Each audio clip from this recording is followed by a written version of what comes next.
quilômetros em 18 dias de viagem, passando por mais de 10 municípios amapaenses e paraenses. A viagem começou de madrugada pela BR-156, para chegarmos a Laranjal do Jari. Nossa primeira parada, percorremos cerca de 280 quilômetros em aproximadamente 6 horas. A estrada é péssima, mas já existem recursos alocados para a pavimentação, o que pode reduzir pela metade o tempo de viagem. Já existe o projeto e já existe também verbas alocadas através da bancada federal, do senador Zé Sanei, aí em torno de 20 milhões de reais para que se inicie a pavimentação da BR-156, começando pelo Laranjal do Jari. De Laranjal atravessamos o Rio Jari. Em breve, deve ser construída aqui uma ponte para ligar o Amapá ao Pará, facilitando a travessia. Os recursos já estão garantidos. Nós acreditamos que na segunda quinzena de abril já inicia o trabalho que corresponde à construção da ponte. E é um anseio já de muitos anos e nós estamos muito otimistas que vai acontecer. A gente estima que aproximadamente 2 anos e meio a gente já esteve aqui nesse mesmo local inaugurando a ponte.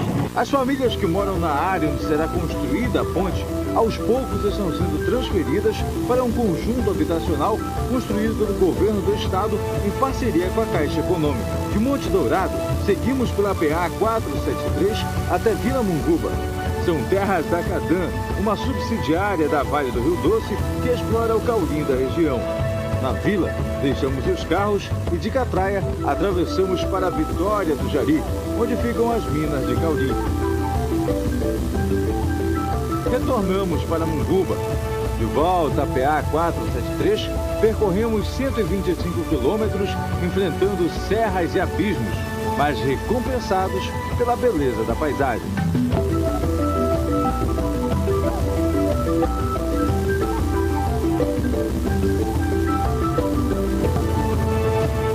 Em Almeirim, embarcamos numa balsa.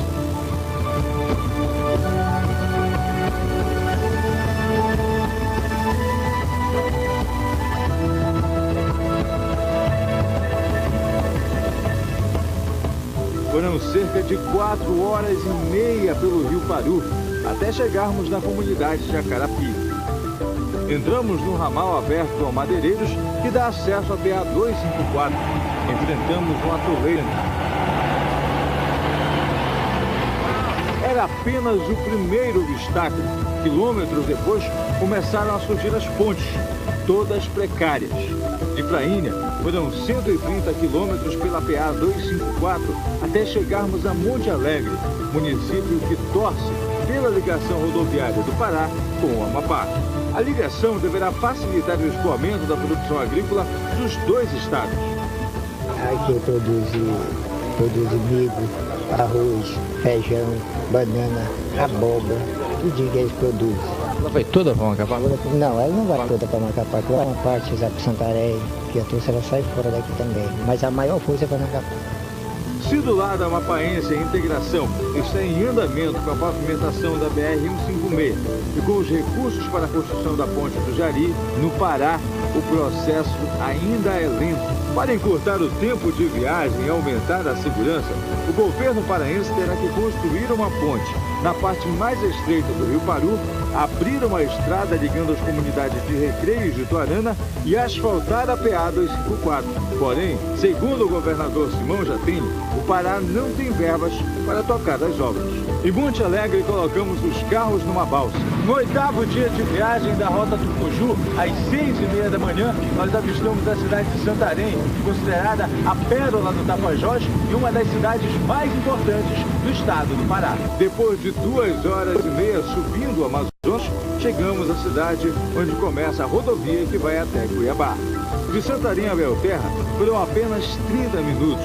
Novamente, numa balsa, atravessamos os rios Tapajós, Amazonas e Tapará. Nosso destino é Alenquer, cidade onde nasceu Janari Nunes, o primeiro governador do Amapá, e onde fica a Cidade dos Deuses, uma impressionante formação rochosa. De Alenquer fomos a Óbidos, considerada a cidade mais lusitana da Amazônia. É em Óbidos que acontece o Carnaval X, a festa do mascarado Fobó, um dos melhores carnavais do Pará. É em Óbidos também que fica a parte mais profunda e a mais estreita do rio Amazonas. Chegamos à cidade de Oriximiná, o último ponto da rota, às margens do rio Trombetas. Em função dos royalties arrecadados por causa da exploração da bauxita, a cidade tem uma boa infraestrutura e é considerada modelo na região. Começamos o retorno a Macapá. No caminho de volta, um descuido de nosso cinegrafista assustou a equipe. Agora, uma árvore no meio da estrada impede a passagem.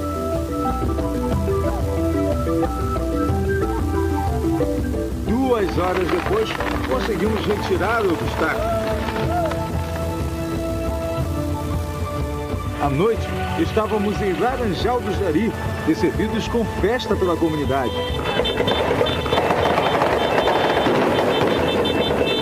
Depois de 18 dias de viagem, nossa equipe chegava em Macapá. Concluída a rota Tucuju, confirmamos que o Amapá pode sair do isolamento rodoviário pela parte sul do estado. Saiba agora o que pensam os governadores Valdez Góes e Simão Jatene a respeito da possibilidade de ligação dos dois estados. Acho que aí tem que se unir o governador Valdez com o governador Jatene, bancada do Amapá com a bancada do Pará e buscar, logicamente, apoio para essas atividades de integração regional, que nós chamamos, e até nacional.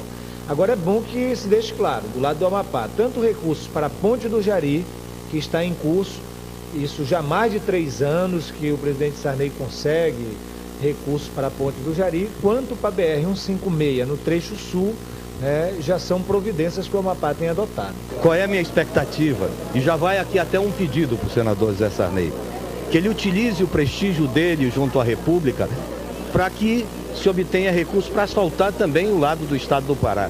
Porque eu sei que é importante para o Amapá, é importante para o Pará, mas sobretudo é importante para o Brasil. Então esse é o nosso desejo. Eu acho que, e vou pedir que os nossos senadores conversem com o senador José Sarney, para que se veja como articula e talvez aí, utilizando o prestígio do senador José Sarney, ex-presidente da República, etc., presidente do Congresso, do Senado, da República, talvez a gente consiga sensibilizar o governo federal para obter os recursos para esse asfaltamento. Essa integração física, no que diz respeito ao aspecto terrestre, ela é altamente importante. Imagine a Amazônia, que nós já vivemos problemas sérios, se não tivesse se integrado com Sul e Sudeste através da Belém-Brasília. Então, as coisas seriam muito mais complicadas, mais difíceis. Então, a estrada realmente é uma coisa muito importante. Estrada, pontes, que fazem essa integração mais física, ela realmente é muito importante. O que nós precisamos fazer, e aí topo sentar não apenas contigo, mas com todos os prefeitos, meu prefeito Prainha, topo sentar para ver o que a gente pode fazer para manter essa rodovia efetivamente trafegável, porque tenho a consciência da importância dela para a produção e para o produtor dessa região. Então, isso nós podemos fazer agora. Não vou dizer que vai voltar nos próximos 2 anos, que eu não vou ter bala para isso, e não vou para chegar alguém e botar o dedo no meu nariz e dizer que eu sou um tiro, não me preste essas coisas não. Agora, acho que nós temos como tornar trafegável sim, desde que a gente se junte e junte os esforços para isso. E aí podemos discutir essa questão da ligação, do término dessa ligação integral, para ver se a gente consegue criar um caminho e uma ligação direto na base. O corredor, isso eu acho que é uma discussão que podemos ver. Eu acho que se juntar, tá certo? A nossa migalha, eu acho que a gente consegue fazer. A disposição existe e eu tenho certeza que a turma que está aqui já mostrou claramente, até por vir aqui, a sua garra e a sua determinação. Amanhã, são os governadores Valdez Góes e Simão Jatene sobre o assunto. Agora você conhece a história do Projeto Jari, um dos maiores investimentos já feitos na Amazônia. A Tucuju está chegando à área da Jari Celulose, empresa que explora eucalipto para a fabricação de papel. A Jari Celulose é controlada pelo Grupo Ossa do empresário paulista Sérgio Amoroso. A produção anual é de 350 mil toneladas de celulose, quase tudo exportado para os Estados Unidos, Canadá, Japão e países europeus. A tonelada custa cerca de $500.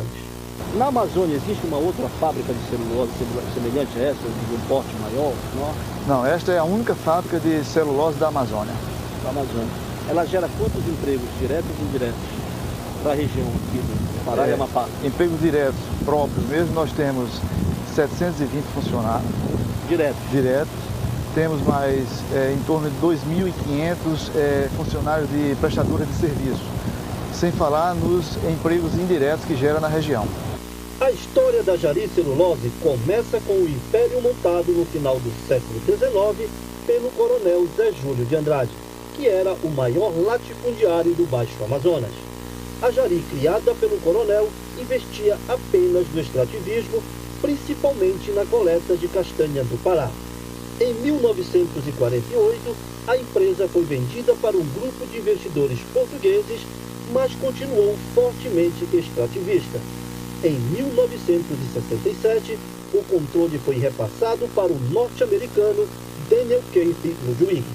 Quando comprou a empresa, encorajado pelo Plano Desenvolvimentista e de Integração da Amazônia, concebido para ajudar na sustentação dos governos militares, Daniel Ludwig era o homem mais rico do mundo.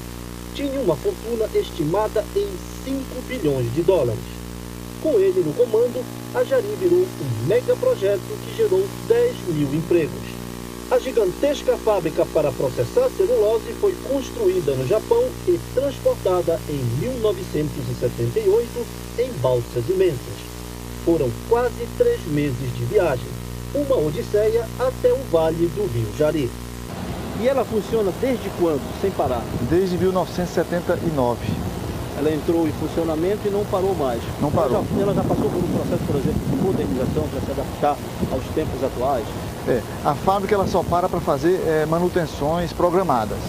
E ao longo desses anos todos em atividade, ela vem passando por um processo de modernização para melhoria da qualidade e aumento da produção.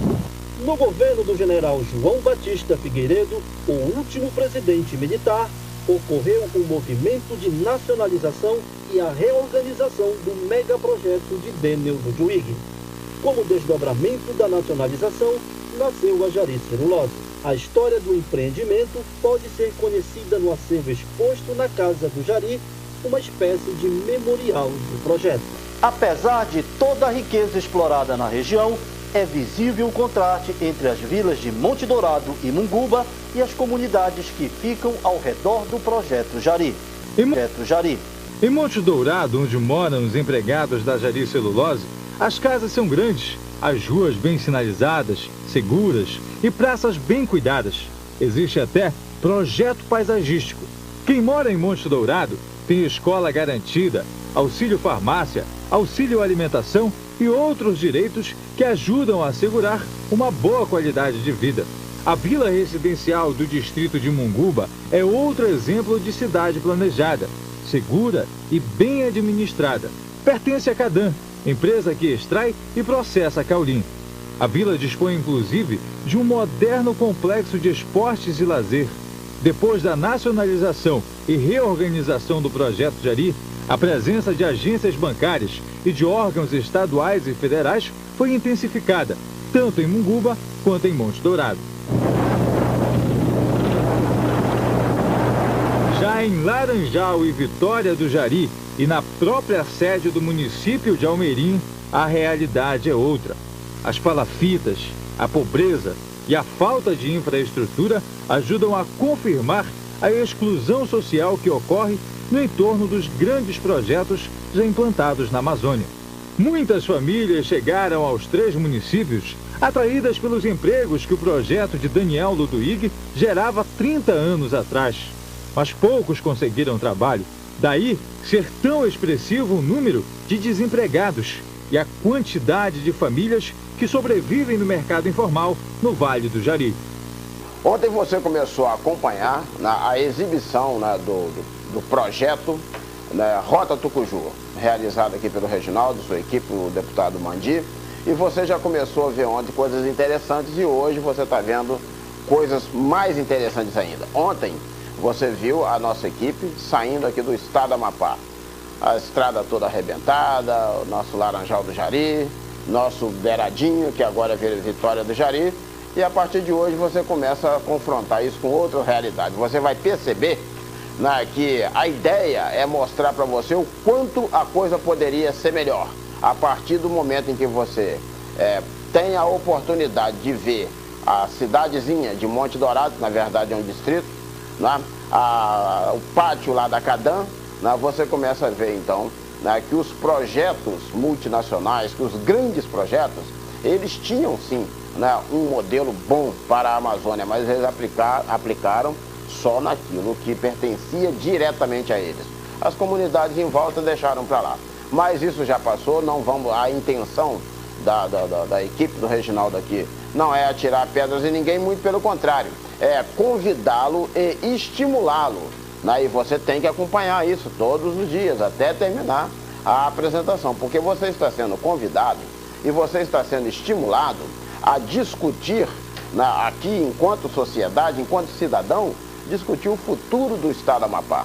O que você vai ver durante esses mais aí uns 8, 10 dias à frente é uma proposta, né, de saída rodoviária para o estado do Amapá. Mas não é uma estrada, não é uma ponte ou um conjunto de 2 ou 3 pontes que você vai ver, não. Isso não importa, isso qualquer um faz. Na verdade, isso significa a concretização, né, de um sonho muito antigo dos amapaenses, de nós amapaenses e do Brasil. É um sonho do Brasil, né, de integrar todo o país via rodoviária.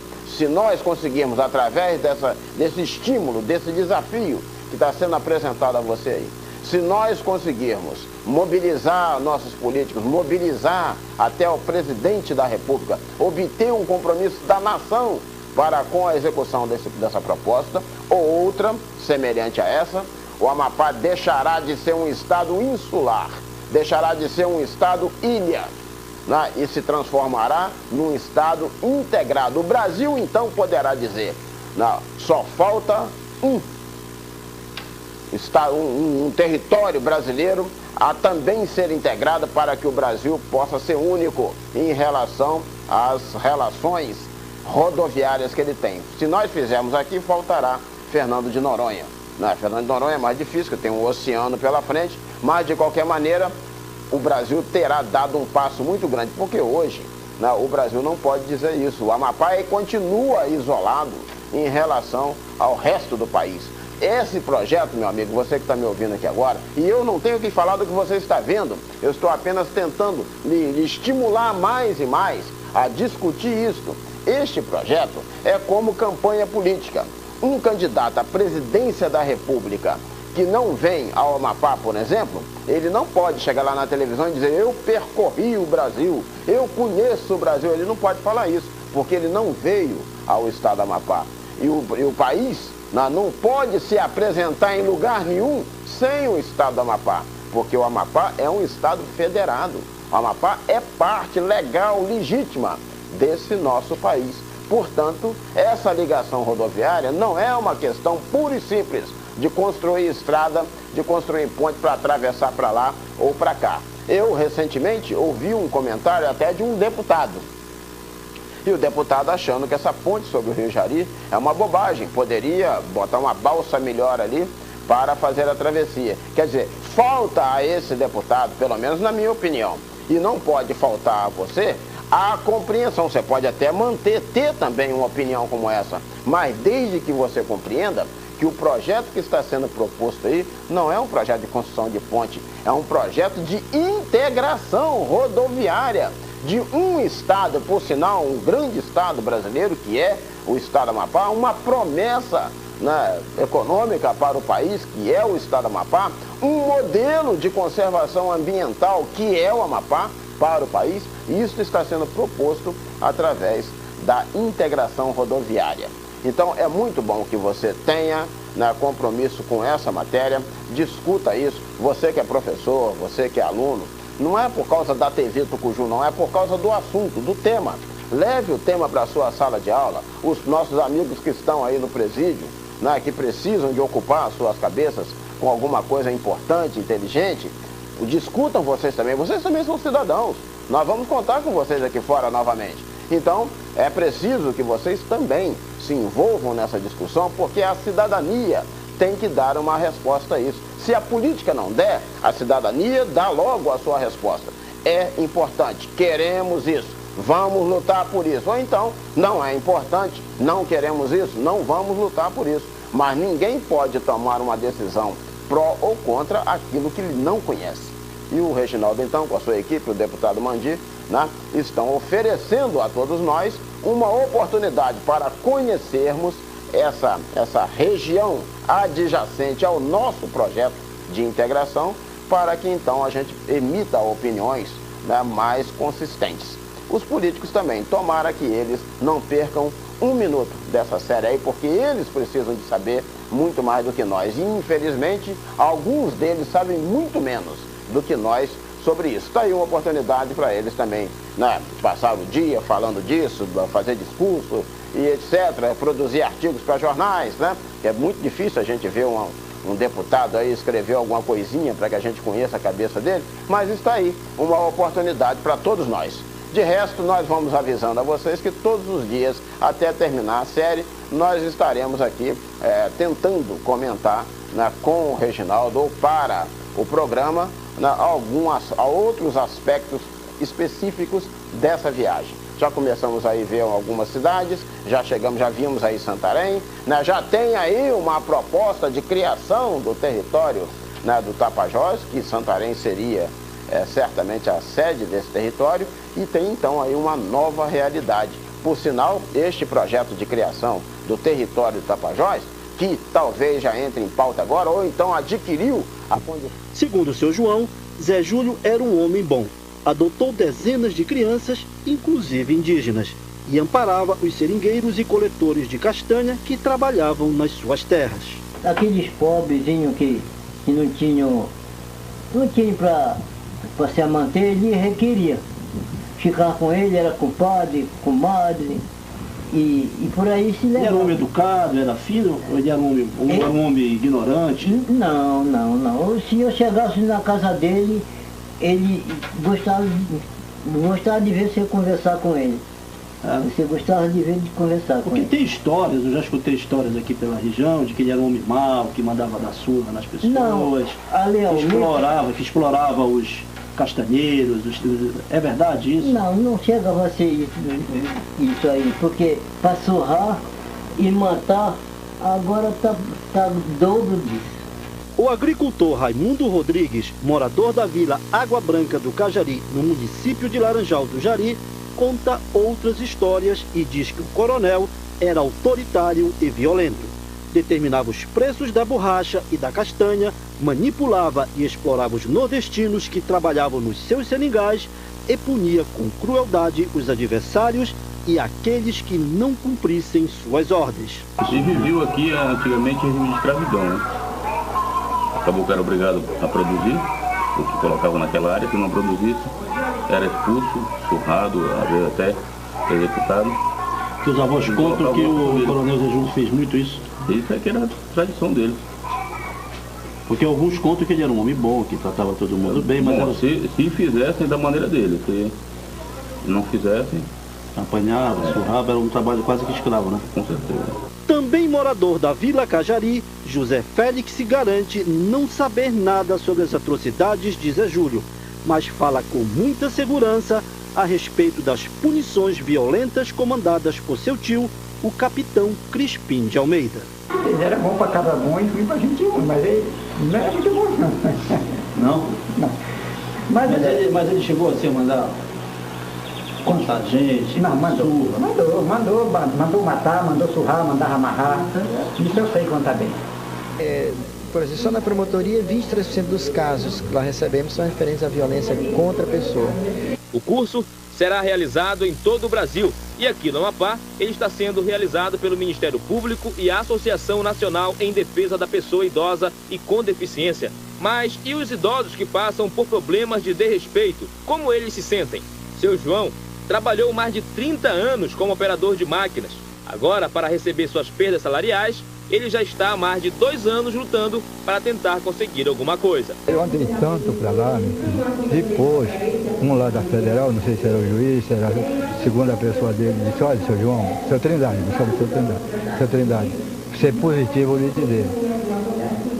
Uns dizem que a justiça não é muito lenta, mas a justiça faz o dever dela, só que quando a justiça manda para lá, despacha, tem um advogado da União e do governo que manda embrocar o dinheiro para não pagar o trabalhador.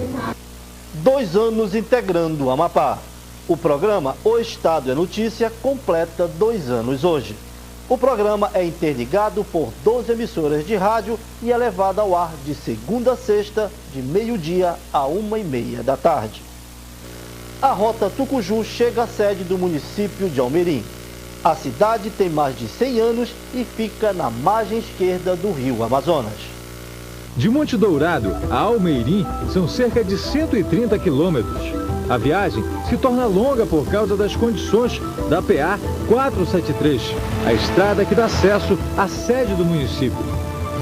Muitos buracos provocados pelas chuvas, montanhas e abismos. Mas tudo fica pequeno diante da beleza da paisagem. Beleza que fica ainda mais impressionante se contemplada do Mirante do Bituba, distante cerca de 50 quilômetros da sede do município. São vales recobertos de vegetação nativa, numa das áreas mais antigas da floresta amazônica.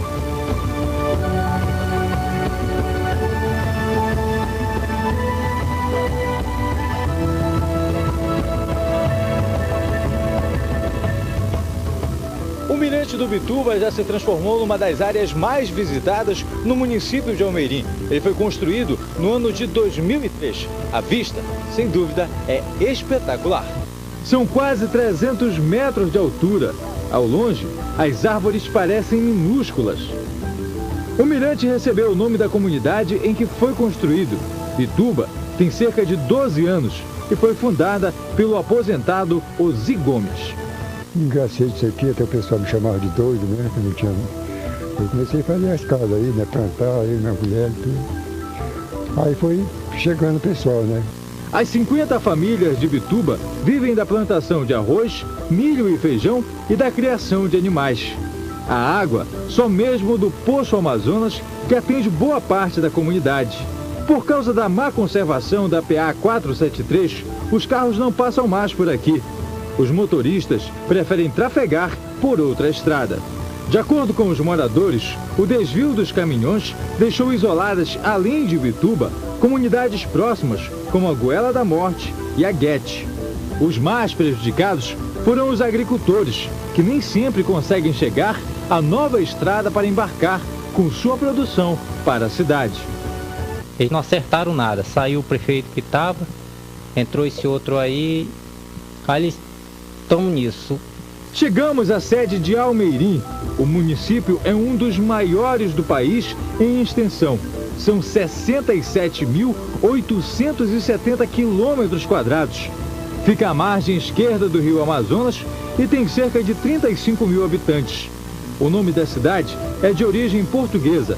A economia é baseada no processamento de caule e celulose, na pesca, extrativismo e pecuária. Um dos fatos mais marcantes na história de Almeirim é o assassinato do padre Amândio Pantoja no século XIX. O acari, um dos peixes mais antigos da Amazônia, é outra marca do município. E isso é o que você vê agora em mais uma matéria da Rota Tucuju. O padre Amândio Pantoja foi assassinado em 1862 por André Avelino dos Santos, escravo do capitão Vicente Manuel Machado, articulador e mandante do crime. Os motivos do assassinato? Ciúme e uma tentativa de sedução que jamais existiu. Sinhavalda, mulher do capitão Vicente, queria ter um caso amoroso com o padre Amândio.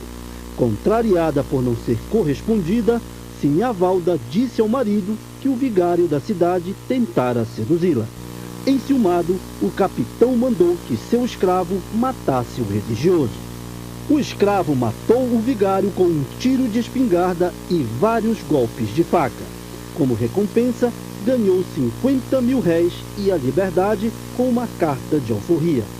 Antes de morrer, o padre teria praguejado a cidade dizendo que durante 100 anos Almeirim não teria vigário nem progresso. Os moradores ficariam doentes com frequência e os rebanhos seriam dizimados. Desvendado o crime, o capitão Vicente foi condenado a 23 anos de trabalhos forçados e o escravo André Avelino cumpriu prisão perpétua em Fernando de Noronha. Sinhavalda, a causadora do assassinato, morreu pobre e abandonada em Porto de Mós. Padre Amândio Pantoja dá nome à principal rua da cidade de Almeirim. Ainda hoje, o crime é comentado. É um episódio que marcou fortemente a história do município.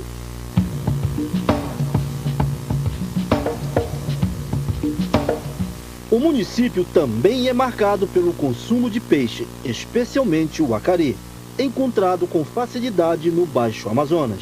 Os moradores de Almeirim exigem sempre que o peixe seja fresco, de preferência vivo. Tradicionalmente, o acari é assado e servido com farinha d'água, limão, sal, tucupi e pimenta. Esse paranaense descendente de europeus aprendeu a preparar o acari da maneira que fazem os moradores de Almeirim e viu na tradição um jeito de ganhar dinheiro. Morador de Laranjal do Jari, ele chega a vender 700 peixes por dia, cada um a R$2. Pega 55 na fornalha, tá? Aí dá a fumaça forte. Ainda bem que é bem alto, não prejudica ninguém, graças a Deus, viu? Então a sua fumaça aqui, a fumaça do seu acari assando, compete com a fumaça da Jacel. Quais? O Rota Tucuju de hoje lhe mostra duas coisas interessantes. Uma é um retrocesso em relação à impunidade. Você viu a história aí do assassinato do padre, mas também você viu que o mandante do crime e o assassino foram devidamente punidos. Um com a prisão perpétua e o outro aí com uns 30 anos, 20 e poucos anos de prisão. Coisa que hoje não acontece, é ou não é? Se você for dar uma olhadinha aí na mesma história, no estado do Pará, a respeito de quase que uma mesma região, em que pessoas, principalmente lavradores, trabalhadores rurais, são mortos aí à torta e à direita sem que nada ocorra, você vai ver que retrocedeu muito o nosso país em relação à punição. O caso mesmo aí do Carajás, aquela chacina horrorosa que houve lá, até hoje, tá num banho-maria aí, tanta gente assassinada, tantos assassinos, e até agora esse juiz aí empurra para lá, empurra para cá, um arranja lá uma desculpa para jogar o processo para mais de 10 anos, o outro pede vista daquilo que ele já devia ter visto há muito tempo, e assim vai indo. Mas de qualquer maneira está aí uma importância dessa Rota Tucuju, porque te permite comparar como é que o Brasil às vezes ele dá um passo para frente e 10 para trás.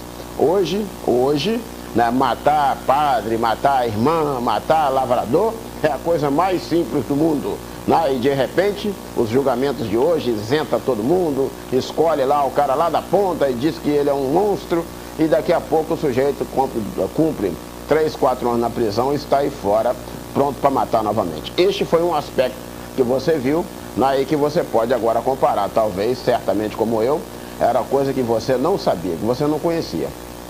A outra situação importante que merece chamar a atenção que chama a atenção de todos nós, é o seguinte, a região que você acaba de ver é de Almeirim. Almeirim é, entre aspas, um rico município do estado do Pará, e no entanto, a impressão que você tem é que você está vendo o Amapá.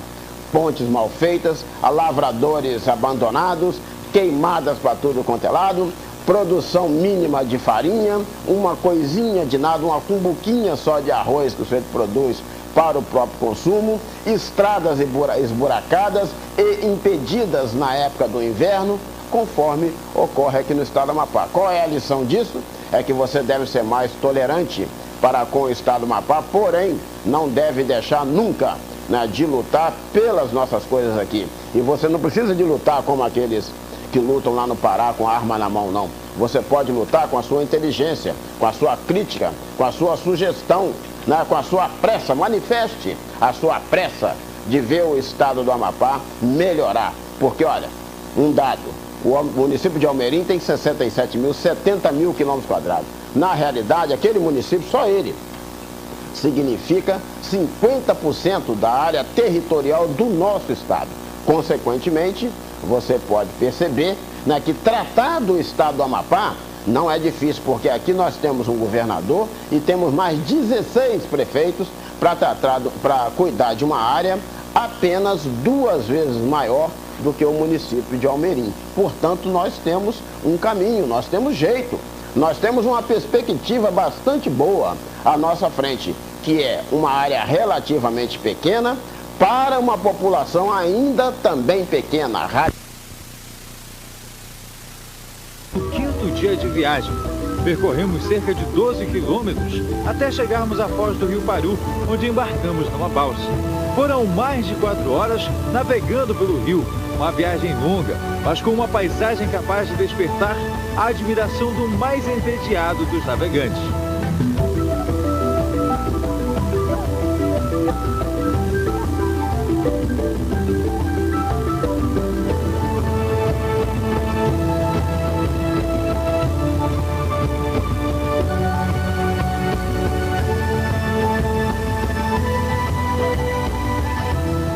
Na comunidade de Barreira, passamos pela fazenda onde casou a cantora almerimense Joelma, vocalista da banda Calypso. Em Acarapi, desembarcamos, conversamos com os moradores e entramos numa trilha aberta por madeireiros com destino ao município de Prainha, distante 130 quilômetros de Acarapi. Logo, o inesperado aconteceu. Mesmo sendo um carro potente, o jipe do deputado Manuel Mandi ficou atolado. Resolvemos o problema e mais à frente, novamente fomos interrompidos. O jeito mesmo foi pedir ajuda ao mineiro Petrônio Mendes de Oliveira, que há 2 anos mora na região. Isso aqui a gente pega as máquinas da gente aí, quando tem, né, esteira, tem trator de pneu mesmo, a gente mesmo passa a lâmina aí, porque não tem patrão aí para dar assistência para nós, né? O cenário agora é de desmatamento. Nos últimos anos, pessoas de várias partes do país vieram para a região investir na plantação de soja. Antes da sede do município de Prainha, passamos por Vista Alegre do Cupim, uma comunidade com mais de 150 famílias que, por causa do isolamento, não tem água tratada nem energia elétrica. Vista Alegre do Cupim fica a cerca de 70 quilômetros da sede do município de Prainha. Os moradores vivem principalmente da agricultura. A comunidade enfrenta muitos problemas por causa da grilagem de terras. Está faltando terra para os pequenos produtores, os pequenos agricultores aqui do Cupim? Por causa que os grandes não querem apoiar os pequenos, né? Tem grandes propriedades na mão de poucas pessoas, é isso? Tem muitas, mas só que os colonos têm que sair, porque não tem jeito mais, né? Como é que vai ficar trabalhando, fazer o quê? Faltando estrada, faltando tudinho, o prefeito não interessa. Em Vista Alegre não existe água tratada nem energia elétrica. Outro problema da comunidade é a falta de professores. Os moradores de Vista Alegre do Cupim ainda esperam que as coisas mudem na comunidade. Olha, sempre é assim, né? O povo já está acostumado nessa situação aqui, e aí cada qual deve dando o jeito dele, de viver assim conforme Deus quer, né? Mais 50 quilômetros pela PA 254, chegamos à sede de Prainha. Segundo dados do IBGE, esse município paraense tinha uma população de 21.484 moradores em 1996. Um ano depois, era apenas 20.770 moradores, a maioria formada por homens. Segunda-feira, a Rota Tucuju vai chegar ao sítio arqueológico Hererê Paituna, em Monte Alegre. A gente vai ficando